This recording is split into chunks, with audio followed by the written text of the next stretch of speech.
Dans cette vidéo, je vais vous présenter les droits d'accès de vos utilisateurs et comment les gérer très facilement. Il existe 3 niveaux d'accès symbolisés par 3 couleurs, très faciles à mémoriser puisqu'elles font référence au feu tricolore du code de la route. Rouge pour un accès refusé, orange pour un accès autorisé en lecture seule, et vert pour un accès autorisé en lecture et en écriture.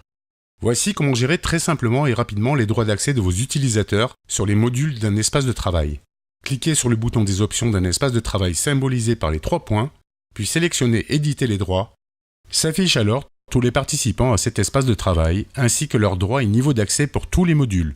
En cliquant sur l'icône d'un module, vous pouvez attribuer à tous les participants les mêmes droits en un seul clic. C'est très pratique si vous gérez beaucoup de participants sur un espace de travail. Si vous souhaitez modifier les droits d'un utilisateur, cliquez alors sur le carré de couleur correspondant au module de l'utilisateur. À chaque clic, vous changez ses droits d'accès, passant ainsi du rouge à l'orange puis au vert. Une bulle d'information vous indique le niveau des droits à chaque changement. Pour enregistrer l'attribution des droits, cliquez sur « Enregistrer ». Ils seront actifs immédiatement. Vous pouvez accéder à la gestion des droits également de cette façon. Cliquez dans la zone bleutée d'un espace de travail, puis dans le panneau Détails, cliquez sur l'icône Utilisateur, puis Éditer les droits. On retrouve la fenêtre des droits que je viens de vous présenter. La troisième méthode est réservée aux administrateurs, car elle permet de voir en un clin d'œil tous les espaces de travail qu'un utilisateur a accès, et permet de modifier en un clic ses droits et niveaux d'accès sur les 7 modules de chaque espace de travail. Pour cela, rendez-vous dans les préférences des utilisateurs de Wimi, cliquez dans la zone bleutée d'un utilisateur, puis dans le panneau Détails, cliquez sur l'icône de la clé.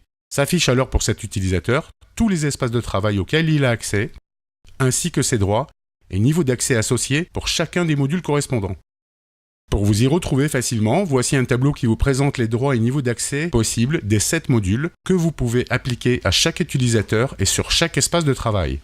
N'hésitez pas à mettre en pause la vidéo et imprimer ce tableau, bien qu'une bulle d'information vous indique le niveau des droits à chaque changement. Enfin, sachez qu'un administrateur peut autoriser un invité ou un utilisateur d'administrer les 6 modules d'un espace de travail, en cliquant sur le premier module, qui est celui des droits d'administration. Donc attention lorsque vous attribuez les droits d'accès à vos utilisateurs. Voilà, vous savez maintenant comment définir et gérer les droits d'accès de vos utilisateurs pour chaque module d'un espace de travail auquel il a accès.